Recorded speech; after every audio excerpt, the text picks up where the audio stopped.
புத்தகம் 2 உலகப் பயணிகளின் புத்தகம். காண்டோ 6 பெரிய வாழ்க்கையின் ராஜ்யங்கள் மற்றும் கடவுள்கள் பக்கம் 199. அல்லது ஒரு மகத்துவத்திற்கு அப்பால் நிறைவேற்றப்படாத சிலவற்றிலிருந்து எங்களுக்கு அழைப்புகள் உள்ளன. இன்னும் நிறுத்தப்படும் உலகத்தால் அடையப்படவில்லை. நமது மரண உணர்வின் பின்னால் உள்ள ஒரு நினைவகத்தில் ஒரு கனவானது பெரிய மகிழ்ச்சியான காற்றைத் தொடர்கிறது.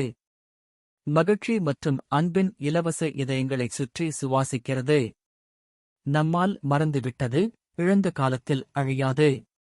பேரின்பப் பேய் அவளது பேய் ஆழங்களைத் தொடர்கிறது.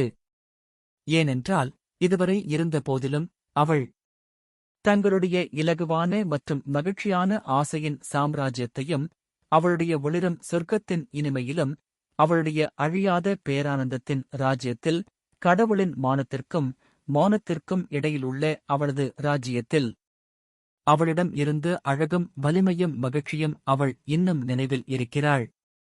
படுகுழி. இந்த அறிவை நமது மறைவான பகுதிகளில் நாம் வைத்திருக்கிறோம். ஒரு தெளிவற்ற மர்மத்தின் முறையீட்டிற்கு விழித்தெழுந்து தற்போதைய உண்மையின் உலகின் முகத்தை விட மிகவும் உண்மையான ஆழமான கண்ணுக்கு தெரியாத யதார்த்தத்தை நாம் சந்திக்கிறோம். நாம் இப்போது நினைவுபடுத்த முடியாத ஒரு சுயத்தால் துரத்தப்படுகிறோம், மேலும் நாம் இன்னும் ஆகஸ்ட் வேண்டிய ஒரு ஆவியால் தூண்டப்படுகிறோம்.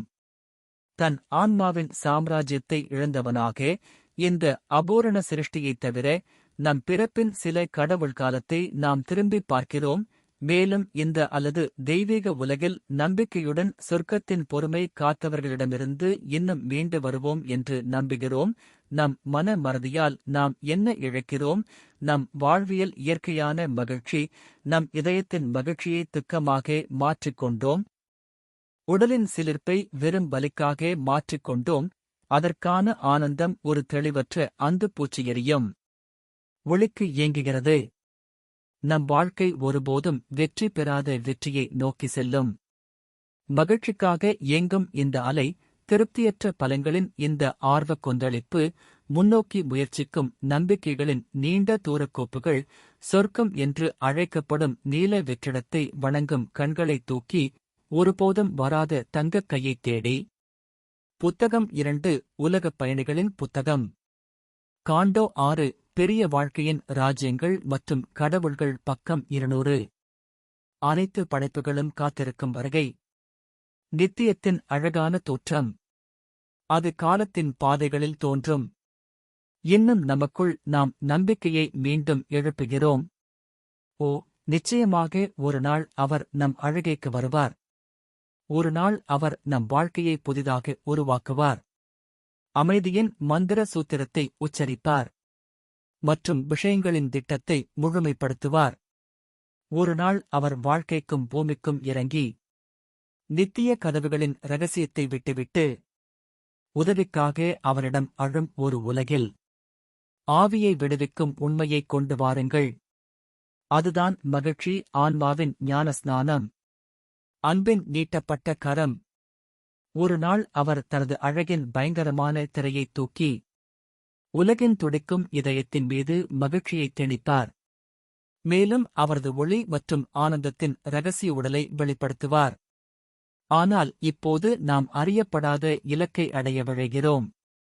தேடுவதற்கும் பிறப்பதற்கும் முடிவே இல்லை.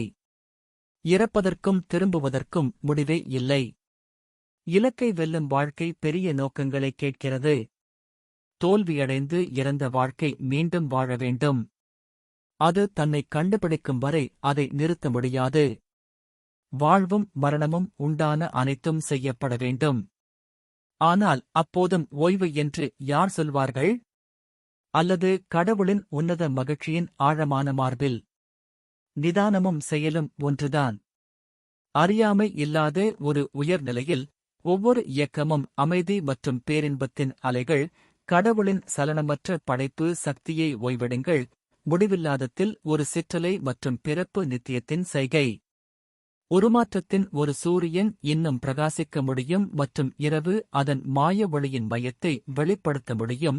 சுயரத்து செய்தல், சுயபாதிப்பு ஒரு சுய ஒளிரும் மர்மமாக மாறக்கூடும்.